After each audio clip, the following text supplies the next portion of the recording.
ॐ श्री गुरुभ्यो नमः। अथ आदित्यहृदयस्तोत्रम् न्यासम् अस्य श्री आदित्यहृदयस्तोत्रमहामन्त्रस्य अगस्त्यो भगवान् ऋषिः अनुष्टुप् छन्दः। श्री आदित्यात्मा सूर्यनारायणो देवता सर्वत्र जयसिद्ध्यर्थे जपे विनियोगः। अथ ध्यानम्। जयतु जयतु सूर्यः सप्तलोकैकदीपम् किरणशमितपापं क्लेशदुःखस्य नाशम् अरुणकिरणगम्यम् आदिमादित्यमूर्तिम् सकलभुवनवन्ध्यं भास्करं तन्नमामि। अथ आदित्यहृदयस्तोत्रम्। ततो युद्धपरिश्रान्तं समरे चिन्तया स्थितं रावणं जाग्रतो दृष्ट्वा युद्धाय समुपस्थितं दैवतश्च समागम्य द्रष्टुमभ्यागतोरणम् उपागम्याब्रवीद्रामम् अगस्त्यो भगवान् ऋषिः राम राम महाबाहो शृणु गुह्यं सनातनम् येन सर्वा नरी वत्स समरे विजयिष्यसि आदित्यहृदयं पुण्यं सर्वशत्रुविनाशनं जयावहं जपेन्नित्यम् अक्षय्यं परमं शिवं सर्वमङ्गलमाङ्गल्यं सर्वपापप्रणाशनं चिन्ताशोकप्रशमनम् आयुर्वर्धनमुत्तमम् रश्मिमन्तं समुद्यन्तं देवासुरनमस्कृतं पूजयस्व विवस्वन्तन् भास्करं भुवनेश्वरं सर्वदेवात्मको ह्येषः तेजस्वी रश्मिभावनः शेषदेवासुरगणान् लोकान् पाति गभस्तिभिः एष ब्रह्मा च विष्णुश्च शिवस्कन्दः प्रजापतिः महेन्द्रोद्धनदः कालः यमः सोमाह्यपाम्पतिः पितरो वसवः साध्याः ह्यश्विनौ मरुतो मनुः वायुर्वह्निः प्रजा प्राणः ऋतुकर्ता प्रभाकरः आदित्यः सविता सूर्यः खगः पूषा गभस्तिमान् सुवर्णसदृशो भानुः स्वर्णरेता दिवाकरः हरिदश्वः सहस्रार्चिः सप्त सप्तिर्मरीचिमान् तिमिरोन्मथनः शम्भुः त्वष्टा मार्ताण्ड अंशुमान् हिरण्यगर्भः शिशिरः तपनो भास्करो रविः अग्निगर्भोदितेः पुत्रः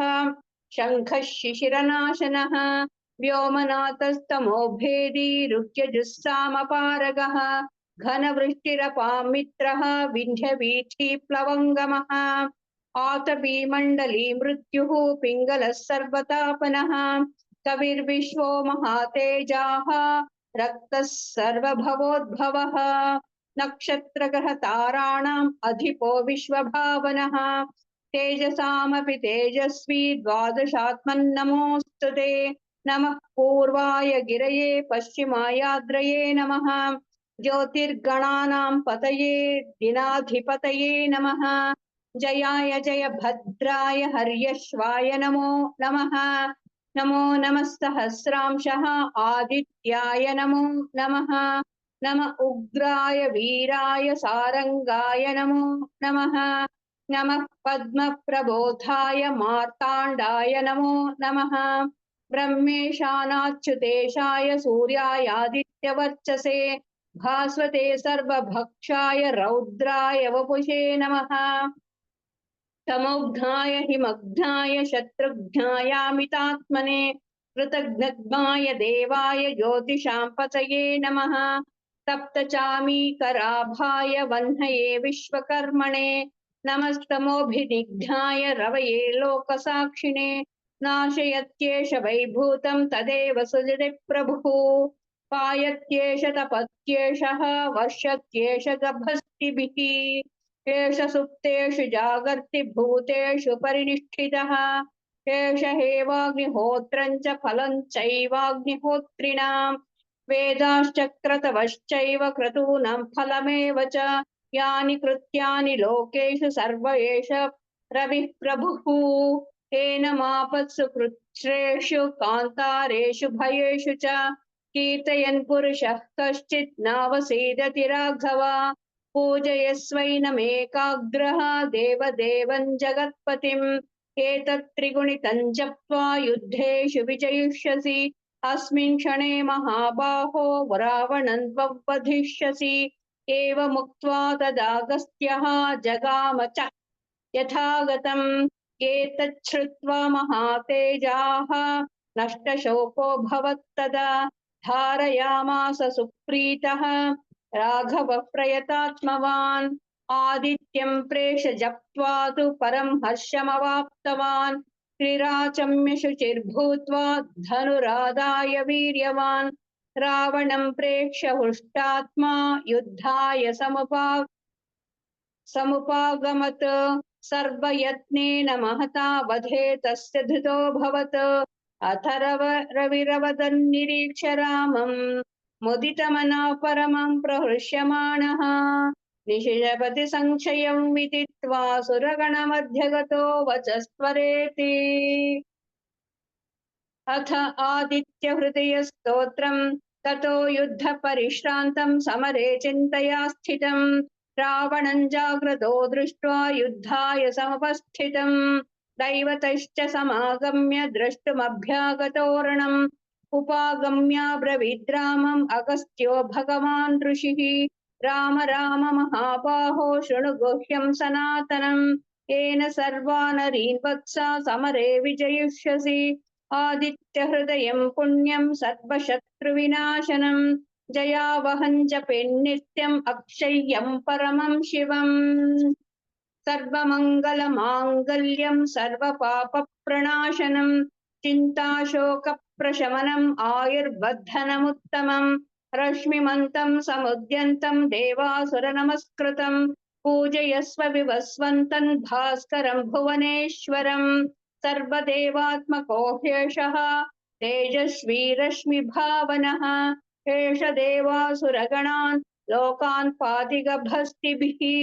एष ब्रह्मा च विष्णुश्च शिवः स्कन्दः प्रजापतिः महेन्द्रो धनदः कालः यमः सोमो ह्यपाम्पतिः पितरो वसवः साध्याः अश्विनौ मरुतो मनुः वायुर्वह्निः प्रजाप्राणः ऋतुकर्ता प्रभाकरः आदित्यस्तपिता सूर्यः खगः पूषा गभस्तिमान् सुवर्णसदृशो भानुः स्वर्णरेता दिवाकरः हरिदश्वः सहस्रार्चिः सप्त सप्तिर्मरीचिमान् तिमिरोन्मथनः शम्भुः त्वष्टा मार्तण्डमंशुमान् हिरण्यगर्भः शिशिरः तपनो भास्करो रविः अग्निगर्भोदितेः पुत्रः शङ्खः शिशिरनाशनः व्योमनाथस्तमो भेदी ऋग्यजुस्सामपारगः घनवृष्टिरपामित्रः विन्ध्यवीथीप्लवङ्गमः आतपी मण्डली मृत्युः पिङ्गलः सर्वतापनः कविर्विश्वो महातेजाः रक्तः सर्वभवोद्भवः नक्षत्रग्रहताराणाम् अधिपो विश्वभावनः तेजसामपि तेजस्वी द्वादशात्मन्नमोऽस्तु ते नमः पूर्वाय गिरये पश्चिमायाद्रये नमः ज्योतिर्गणानां पतये दिनाधिपतये नमः जयाय जयभद्राय हर्यश्वाय नमो नमः नमो नमः सहस्रांशः आदित्याय नमो नमः नम उग्राय वीराय सारंगाय नमो नमः नमः पद्मप्रबोधाय मार्ताण्डाय नमो नमः ब्रह्मेशानाच्युतेशाय सूर्यायादित्यवर्चसे भास्वते सर्वभक्षाय रौद्राय वपुषे नमः तमोघ्नाय हिमघ्नाय शत्रुघ्नायामितात्मने कृतघ्नघ्नाय देवाय ज्योतिषां पतये नमः सप्तचामीकराभाय वह्नये विश्वकर्मणे नमस्तमोभिनिघ्नाय रवये लोकसाक्षिणे नाशयत्येष वैभूतं तदेव सृजति प्रभुः पायत्येष तपत्येषः वर्षत्येष गभस्तिभिः एष सुप्तेषु जागर्ति भूतेषु परिनिष्ठितः एष एवाग्निहोत्रं च फलं चैवाग्निहोत्रिणां वेदाश्चक्रतवश्चैव क्रतूनां फलमेव च यानि कृत्यानि लोकेषु सर्व एष रविः प्रभुः येनमापस्सु पुच्छ्रेषु कान्तारेषु भयेषु च कीर्तयन् पुरुषः कश्चित् नावसीदति राघव पूजयस्वैनमेकाग्रः देवदेवं जगत्पतिम् एतत् त्रिगुणितं जप्त्वा युद्धेषु विजयिष्यसि अस्मिन् क्षणे महाबाहो रावणं त्ववधिष्यसि एवमुक्त्वा तदागस्त्यः जगाम च यथागतम्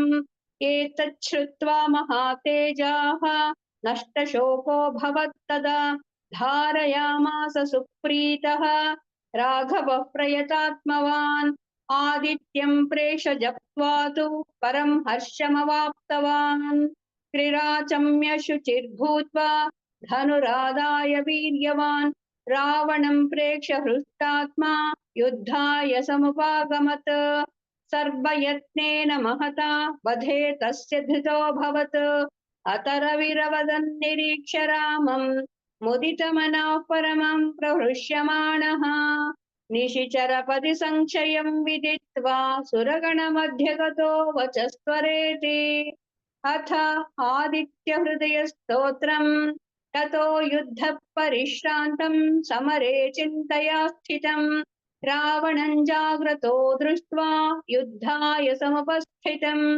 दैवतैश्च समागम्य द्रष्टुमभ्यागतो रणम् उपागम्याब्रवीद्रामम् अगस्त्यो भगवान् ऋषिः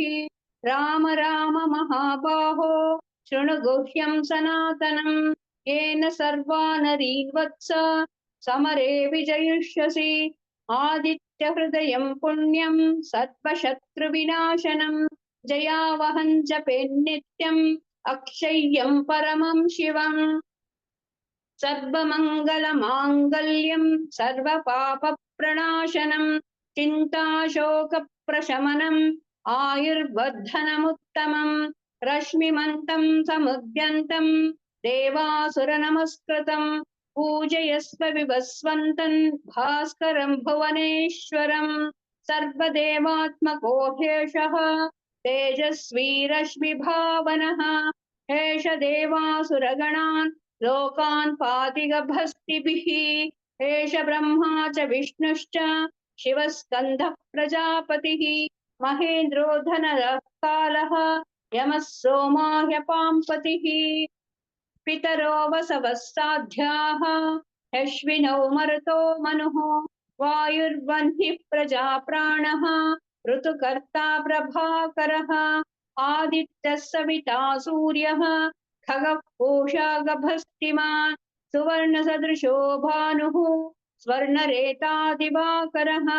हरिदश्वः सहस्रार्चिः सप्त सप्तिर्मरीचिमान् तिमिरोन्मथनः शम्भुः त्वष्टा मार्तण्ड अंशुमान् हिरण्यगर्भः शिशिरः तपनो भास्करो रविः अग्निगर्भोदितेः पुत्रः शङ्कः शिशिरनाशनः व्योमनाथस्तमोभेदी ऋग्यजः सामपारगः घनवृष्टिरपामित्रः विन्ध्यवीथीप्लवङ्गमः आतपी मण्डली मृत्युः पिङ्गलः सर्वतापनः कविर्विश्वो महातेजाः रक्तः सर्वभवोद्भवः नक्षत्रग्रहताराणाम् अधिपो विश्वभावनः तेजसामपि तेजस्वी द्वादशात्मन्नमोऽस्तु ते नमः पूर्वाय गिरये पश्चिमायाद्रये नमः ज्योतिर्गणानां पतये दिनाधिपतये नमः जयाय जय भद्राय हर्यश्वाय नमो नमः नमो नमः सहस्रांशः आदित्याय नमो नमः नम उग्राय वीराय सारंगाय नमो नमः नमः पद्मप्रबोधाय मार्ताण्डाय नमो नमः ब्रह्मेशानाच्युतेशाय सूर्यायादित्यवर्चसे भास्वते सर्वभक्षाय रौद्राय वपुषे नमः तमोघ्नाय हिमघ्नाय शत्रुघ्नायामितात्मने कृतघ्नाय देवाय ज्योतिषां पतये नमः तप्तचामीकराभाय वह्नये विश्वकर्मणे नमस्तमोऽभिनिघ्नाय रवये लोकसाक्षिणे नाशयत्येष वैभूतं तदेव सृजति प्रभुः पायत्येष तपत्येषः वर्षत्येष गभस्तिभिः एष सुप्तेषु जागर्ति भूतेषु परिनिष्ठितः एष एवाग्निहोत्रं च फलं चैवाग्निहोत्रिणां वेदाश्च क्रतवश्चैव क्रतूनां फलमेव च